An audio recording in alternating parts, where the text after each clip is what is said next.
Hello and welcome to the third and final instalment of our Northern Monk series. So this week we've got a very special episode of Beer and Branding where we'll be talking to Northern Monk about the Patrons project. Now, the Patrons project is Northern Monk's unique collaborative series which fuses the world of beer, art and Northern talent all into one tangible thing. Now, we'll be exploring this with Russ as well as the photographer Tom Joy, who has the distinguished honour of being the original patron all those years ago. Anyway, for one last time, Northern Monk Part 3. Let's go. I think it goes back to the origins of the business really, which was this notion of northernness and what it meant to us. And a big part of that was community and actually to some extent it wasn't really by design, it was by necessity that we had to build a community around what we were doing to get things going because we had no money really to do it with. So like, the website was built by my dad, and there's a sister company that did the graphic design initially for free on the basis that we'd build them in time, all this kind of stuff. And we built this real momentum through people kind of believing in what we were doing, and that was always, a big part of the thinking. And we're trying to look at how we manifested that in beer.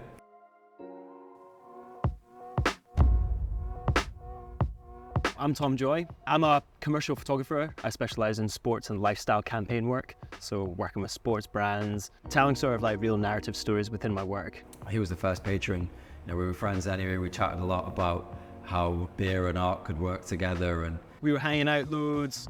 We're both super into the outdoors. So we'd actually gone out on a little hike out towards where he lives. And Russ said to me, I actually came to him with a bit of a pitch that we wanted to make a photography exhibition of his work on cans basically, and use beer as kind of the medium, and it's really grown from there, to be honest. As far as I remember, the conversation went pretty quiet, and then like a month later I think Russ just messaged me and was like, I want your 3 favorite photos of all time and we're going to see what we can do.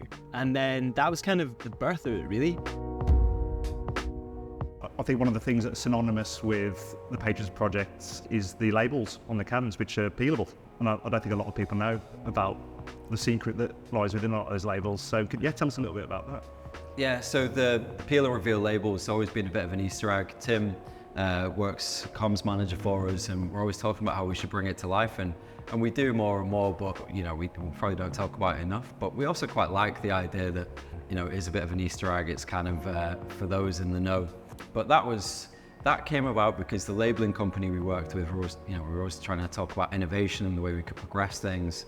And if you work in beer, and any brewers that watch this will know that you get a lot of visitors because the people think that it's going to be really exciting, like day out, they'll go and visit the brewery. So every supplier you've got, they'll send a sales rep. At least they definitely did historically. So got a sales rep up from the labeling company, and I was like, yeah, what kind of innovation have you got? What could we look at? What could we do differently on pack? And he was talking about the peel and reveal labels they use for some pharmaceutical products.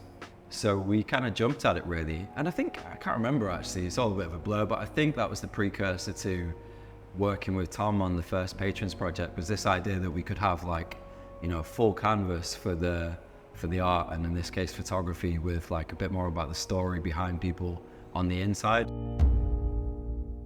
So run us through your 7. Have you come to the end of yours now? Yes, I have, yeah. I'm quite bad. I probably dragged mine out more than any other patron. Not through intent, just like, I don't know, I really took my time on it. It was like, the brewery would talk to me and say, hey, like, have you got something? And we'd figure it out from there, essentially. I think I stalled a few times where I was thinking, I don't have a photo that I really love and I think displays well on a can. But yeah, my Patrons project started off with actually my final piece of work from university, which was about creating raw emotions in photos and portraits specifically. So I used that as the first piece. It was like a poignant moment in my life where I was able to actually create something that felt very real as a photo. And then I added in 2 more photos to that initial 3. They were quite dear to me. One was from a trip to Iceland with my brother. So it was of a crashed plane site. Plane's called DC-3, it's quite iconic. But that was like an incredible trip that just my brother and I had for like 10 days in Iceland, and it was like a notable moment. And then the third is actually from a camp trip with like my closest friends. And from university, we go wild camping every year in Scotland. We sort of like use the right to roam responsibly.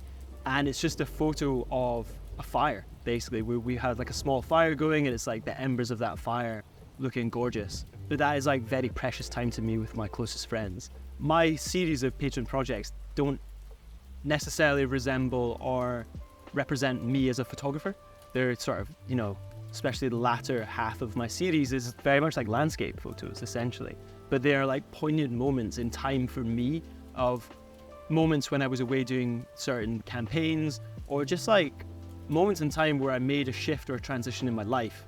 And, you know, it just so happened that I captured something that resembles that, and it works really well as a series. Like the overall color scheme of the series even works very well, where it's quite monochromatic, but with like burning ember sort of oranges and sort of earth colors throughout it. So I'm quite proud that it all looks nice as a series. It all sort of ties together nicely, and I mean, it looks good on the mantelpiece. Typically, a brewer would collaborate with other brewers. Yeah. So you're collaborating with non-brewers. Yeah. How do you find collaborating with non-brewers on beer? And the most part, just, yeah, it's awesome. Really, really cool. Like, and I think getting different perspectives on things as well for, you know, what beer can be. The idea was always that this would be like a real co-branded piece. So it should be, you know, 50-50, if not more so weighted towards the artist, or really bringing to life what they do.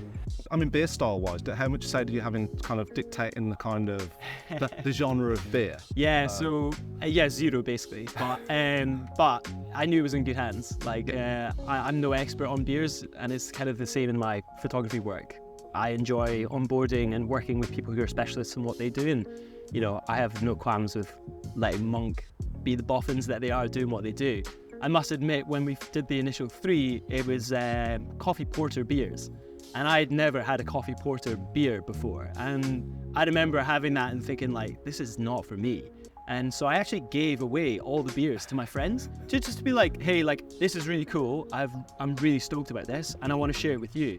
So I ended up sending it all over Scotland, England, and then I even sent some to my friend in France to be like, hey, I want to share this. And then like a couple months down the line, I was like, no shit, this is really good. And I'm an idiot. And I've given away all this incredible beer. And it's funny, yeah, because I love it. The coffee porters, they were so good. Yeah.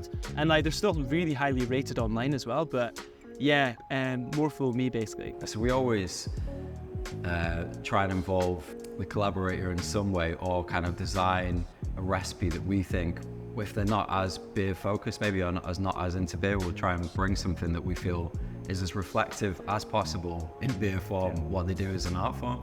One example being Drew Millward, who, well, he is into his beer, but he also likes Bongo a lot. So he basically said, yeah, I want to brew on Bongo. So he basically spent 7 beers trying to make various forms of Bongo, which I think really lent itself well to his like really colourful, playful illustrations that he does. That was awesome, man. Yeah. Oh, that's wicked.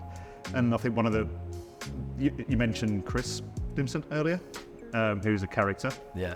He's like that in real life, right?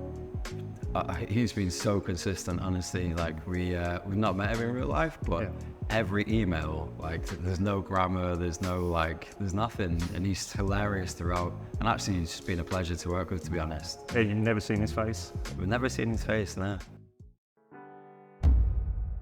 The patrons side of things, you know, talking about experience as well, that's always, for me, I want to like fully dive into this. This isn't like, you know, knocking back something that's a bit more passive. This is like, sit down in a chair, like get involved, immerse yourself in the experience, and it just really lends itself to that, both learning about the artist, but also what Brian has brought to the recipe and the brewing side of things. My latest patrons project was like, was it 13.5% Imperial Stout and 440 can, which I was pretty like, oh my God, like, what are we doing with this? But honestly, like, it was incredible. I've told every single one of my friends who I sent that beer to, or shared it with, this is a shader.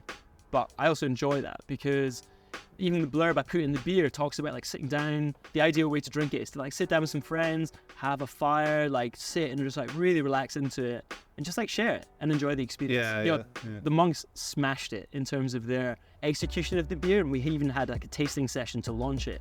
And I really learned a lot more about like what they put into this beer, and it should be shared. So obviously you've collaborated with loads of different artists, and you've promoted not just visual artists but bands and things like that. So is there anyone you've got your eye on that you want to collaborate with in the future? Yeah, for sure. We've got a few irons in the fire, hot off the presses. We're talking to, and hopefully it comes to fruition now, but we're talking to like a 3D illustrator or digital illustrator, you might call it, but a guy called Bill Ellis. Right. He's done a lot of stuff in the gaming space. If you look him up, like, his work's just incredible. We're really excited about that. I was trying to remember, he's worked on like, I think it was Doom. Just anyway, some really cool stuff. Like, his art's awesome. Cool. And the challenge for us is, like, the brand essence is fresh from the north, and we always try and bring, really kind of like the best of the north, basically. But trying to find people that, always link back to the north in some way. And yeah, it's always exciting when we can find, someone that we feel is like really, really progressive and exciting, and that we can bring to the table that's got that northern heritage as well in some way.